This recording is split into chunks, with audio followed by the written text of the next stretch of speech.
Si vous faites votre échantillage correctement, vous pouvez utiliser diverses méthodes statistiques pour tirer des conclusions sur la population cible, en échantillant seulement un petit nombre d'unités dans la population à l'étude.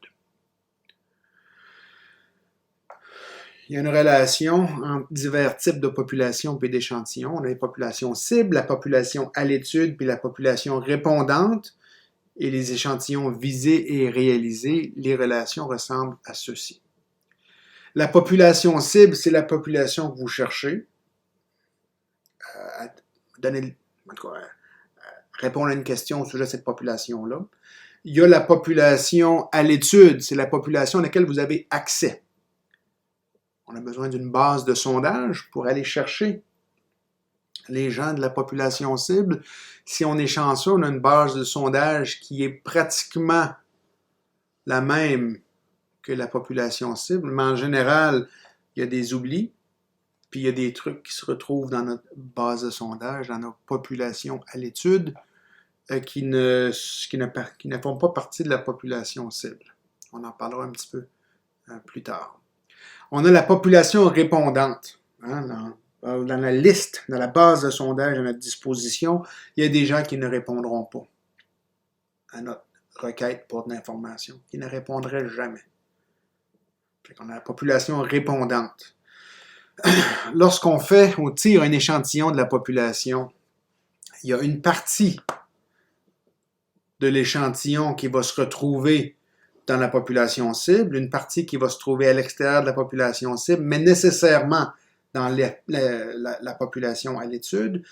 La partie qui est répondante de l'échantillon, c'est ce qu'on appelle l'échantillon visé. Ceux qui répondraient si on finissait par leur poser la question.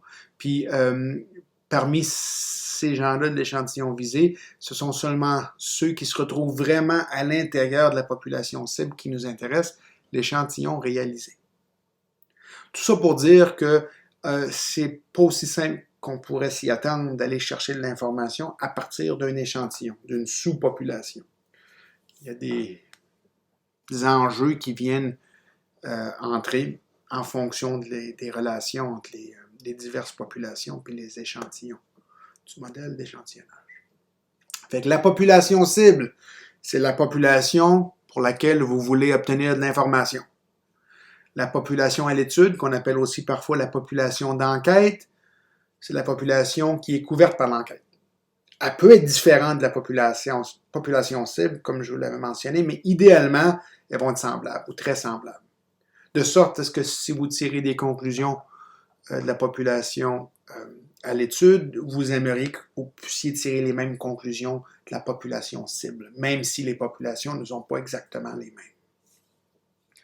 La différence entre la population cible et la population à l'étude, ça peut s'expliquer peut-être par la difficulté ou par le coût élevé de la collecte des données pour certaines unités exclues de la population à l'étude. La population répondante, ce serait les unités de la population à l'étude, la population à laquelle vous avez accès, qui participeraient au sondage si elles étaient appelées à le faire. Faire attention, parfois la population répondante n'est pas représentative de la population à l'étude en général. Parfois, les gens ne répondraient pas parce que la valeur qu'ils vous donneraient s'ils répondraient est différente. Si la question qui nous intéresse, c'est de trouver la proportion de la population qui ont déjà commis un crime, il y a des gens qui ne répondraient pas peut-être parce qu'elles ne veulent pas nous dire qu'elles ont déjà commis un crime. Et si ces personnes-là ne sont pas incluses dans la population de ceux qui répondent, ça va finir par affecter les résultats qui nous intéressent. La base de sondage, c'est une liste qui va nous permettre d'identifier les unités de la population d'enquête et, de façon très importante, de communiquer avec les unités. Il faut pouvoir les rejoindre. Si on ne peut pas les rejoindre, ça ne dérange pas qu'on les a identifiés.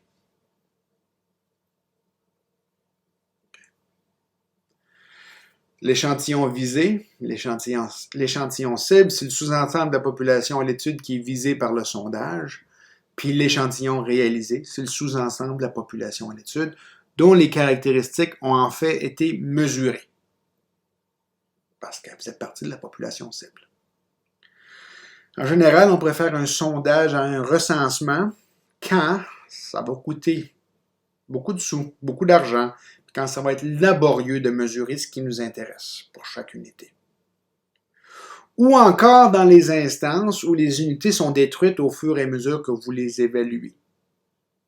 Si on cherche par exemple à évaluer la durée de vie d'une marque d'ampoule, ben, si on faisait un recensement, on prendrait toutes les ampoules, puis on les laisserait brûler jusqu'à temps qu'elles ne marchent plus.